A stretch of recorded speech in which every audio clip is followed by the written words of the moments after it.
Alright, thanks for clicking on the video. This is Gulpain back again, just with a quick video response. And in the trilogy of video responses to John Riggs, this is the last in the trilogy. And this one is recommend 10 games for 10 systems. 1, 2, 3, 4, 5, 6, 7, 8, 9, 10. Recommend 10 games for 10 systems. So 10 different systems, 10 different games, and just, go crazy. So I've already done a couple of videos on this already, so I'm going to go through some of the older systems here. And some that I have a bit more experience with than the previous, or that some systems here that I have more experience with than other systems which I mentioned in a previous video. If you didn't see that video, then you're not going to know what I'm talking about here. But oh well, what can you do? So let's have a quick look.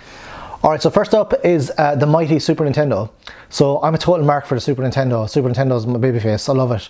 Although I never owned one, and I think I've played one a couple of times. But I emulate a lot of the games on Super Nintendo, and I've got the SNES Classic Mini as well, so I love that. So it's the RPGs on the Super Nintendo I love. So if there's one RPG you could recommend on the Super Nintendo, it'd probably be Earthbound, because it's such an awesome game. Like, I mean, from start to finish, it's such a great game. It's really simple as well. It's kind of like, it's in that old-fashioned style where you can't see the characters and all you see is like another numbers, but it really works for it. And even the graphic style is very simple as well, on the overworld. So everything's very like basic, but then like it's a huge game, and it's got loads of like kind of like quirky things that that are very memorable, fuzzy pickles and stuff. So Earthbound, fantastic game. And then for the original Nintendo then, so I'm not that experienced with the original Nintendo, I have to say, but I've gone for a game that's kind of got a lot of flack over the years, but I quite like it. It's Simon's Quest. Now, I didn't play the Simon's Quest that has all of the kind of the text like fixed, like, the people in the towns, they tell you these random things, but it wasn't translated properly, or the people that originally programmed the game didn't have it correct. So there is a version or a patch where you can correct that, but I just played the one on the Nintendo Classic Mini. So Simon's Quest, and I also have it on the Switch Castlevania collection as well that came out recently. So Simon's Quest is awesome. It's such a good game. Like, how could people not like this game? It's so good. I know some bits of it are stupid, like, but if you use a guide and understand like the really cryptic bits, it's actually really good, surprisingly. For like a Nintendo NES game, it's really involved, and it's not quite a Metroidvania game. It's a really early sort of like adventure game, but I think it's very good. And then for the old Nintendo 64 then, so Nintendo 64, I know I said I was more experienced with some of these consoles, but this one I'm not experienced with at all. I think I've played about 4 Nintendo 64 games ever. One of them was Castlevania, the original Castlevania on Nintendo 64, where it's not the original Castlevania, it's just called Castlevania. So I watched a video recently on, it was the Matt McMuscle's What Happened to the original, keep calling the original Castlevania, What Happened to Castlevania on Nintendo 64, and it went through like a load of sort of hassle in development, so you can understand like why the way it turned out. But I still think it's really class. Like, even the skeletons on motorbikes, it's so stupid, and having to bring around that Mandragora, I know like that's kind of a stumbling block a lot of people have, but the Nintendo 64 Castlevania I think is very good. I love the house bit, and it's really good.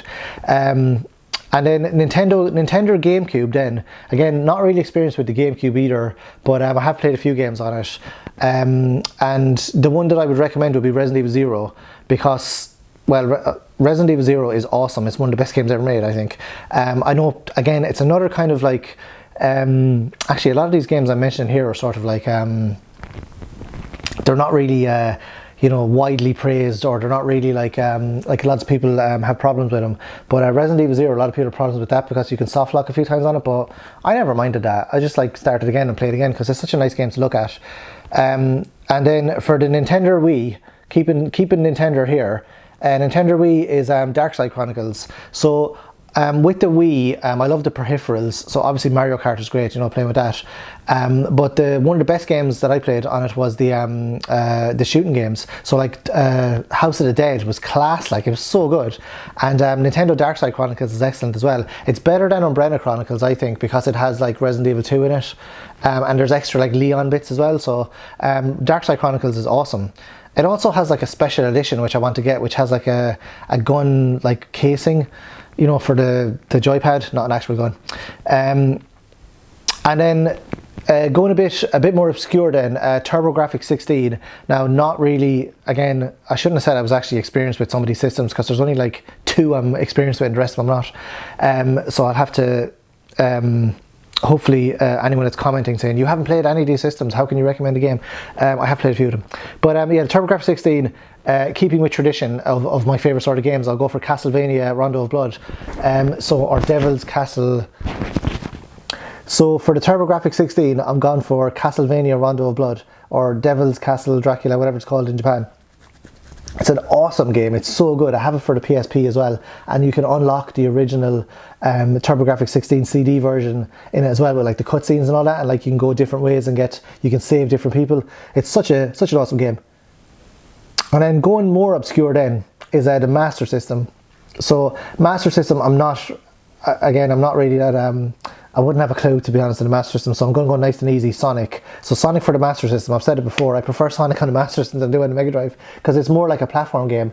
And I always remember when I was at university, one of my housemates, she brought up like a Master System from home, and we were all like, what, you know, like PS3 was out, like, and you know, Xbox 360 and all that, and we were like, what is this, like, what are you doing? So she brought up the Master System, and she finished Sonic on the Master System from start to finish without dying.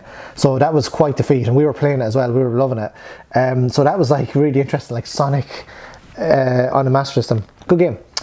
So then on the Mega Drive then, so I am more experienced with the Mega Drive, and I do love the Mega Drive RPGs and all that, but I've gone for like Alien Storm. So this game, Alien Storm, I think is awesome. It's such an awesome game. Like, it's like Golden Axe or Streets of Rage. It's like the unholy trilogy of two-player co-op games, which all are sort of similar style, but they have different like settings. Like Alien Storm is like aliens invade. Streets of Rage is like you're going around the streets beating people up, and then Golden Axe is like, you know, back years ago when everyone used to use like swords and ride on dragons and, you know, like chicken legs and those things.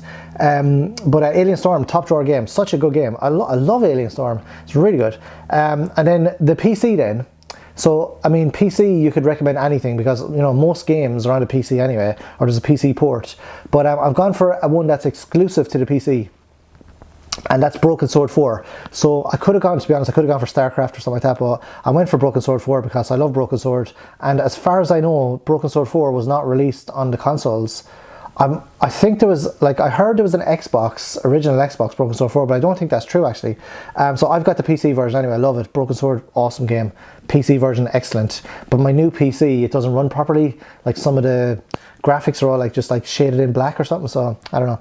And then for the original Dreamcast, as opposed to the new Dreamcast, so for the Dreamcast, I've gone for, again, I'm not that experienced with Dreamcast either, but I've gone for Code Veronica, because Code Veronica, like, what a game, excellent game, just fantastic. I did play the Dreamcast version to see what it was like, and it's very similar obviously to the PlayStation version, so, you know, there's probably not much difference at all. PlayStation version is called like Code Veronica X, so I think there's more in it, but Code Veronica on the Dreamcast, class game, excellent game. So that's 10 games for 10 systems that I recommend. If you've got 10 games for 10 systems you recommend, leave them in the comment section below. Otherwise, make a video response yourself, and don't forget to go check out John Riggs's original video as well. So thanks for watching. Appreciate you watching to the end. Adios.